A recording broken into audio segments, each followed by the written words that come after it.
How are the police meant to do their job in taking knives off the street and helping the public when they are under the threat of dismissal if they offend them? A police officer was sacked for offending a violent suspect with a knife. The police service has graduated from no longer locking up criminals and instead firing officers when they offend them. PC Lorne Castle has been the newest victim of poor senior leadership when he was dismissed for gross misconduct following the arrest of a 15-year-old boy who was in possession of a knife after he just assaulted an elderly man. PC Castle, a decorated police officer, was awarded the National Bravery Award twice, once for rescuing an elderly woman from a swollen river in 2023. The police officer attended an incident in which a young man with a knife was suitably restrained and arrested. During this high-intensity, emotionally charged confrontation, PC Castle used language which was considered rude and made the boy feel intimidated. I'm sorry, but I don't really care about the sensibilities of teenagers who assault elderly people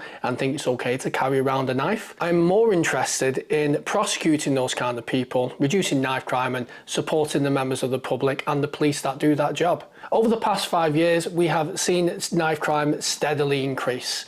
The government has failed to implement sufficient measures to combat such crimes and the issue continues to worsen. Therefore, it falls to the police, those on the front line, to implement stop and search, to take robust action and to prosecute anyone in possession of a bladed article in the public place. Knife crime is a hot topic in the media given the gravity of these crimes, but Dorset Police's senior leadership team did not see it this way.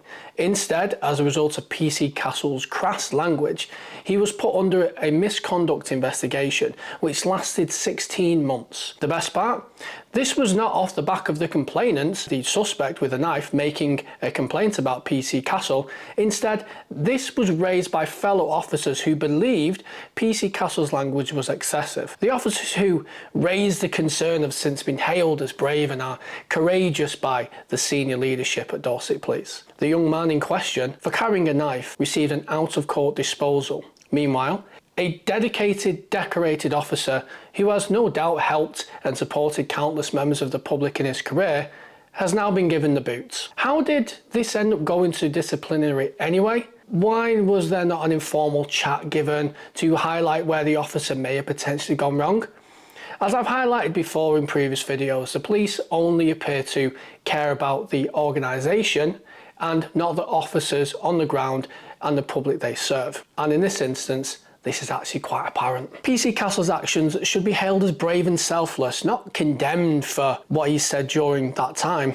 Officers sometimes swear at suspects during arrests. Officers, when someone's trying to hurt them or when they have maybe suffered PTSD and previous incidents of a similar nature, can sometimes use crass language. So why in this situation were Professional Standards Department more concerned with the feelings and the sensibilities of a knife-wielding criminal rather than the officer who took them off the street? It is no wonder that the police are struggling to recruit and retain officers.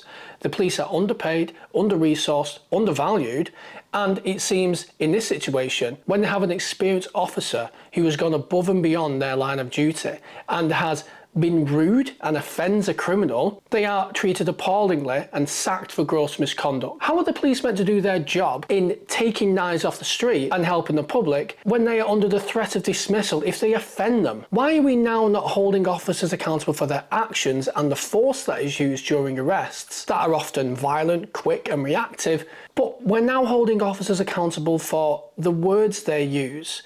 Does that mean officers now have to be trained in what they can and can't say, what language they can use, what sensibilities they must be aware of when doing their job? I'm not surprised that so many officers are leaving the force when those in charge of helping and protecting them do the very opposite. It is clear that those at the senior levels of leadership in the organisation care only about their own image and the protection of the organisation, rather than the officers who put their lives on the line each day to help and hold the fabric of society together. If this continues, officers will be too afraid to actually do their job and stand up against those who wish to do the public harm. We cannot have a police force if the police are punished for enforcing the law, and the law is only as powerful as the force that can be used to enforce it. If the force is not there, then we do not have a police force, we do not have a law, We have a wolf with false teeth. Videos and articles like this are published on my Patreon first, where you can join now for the price of a coffee each month and take advantage of a 7-day free trial. You get extended interviews, early access to videos,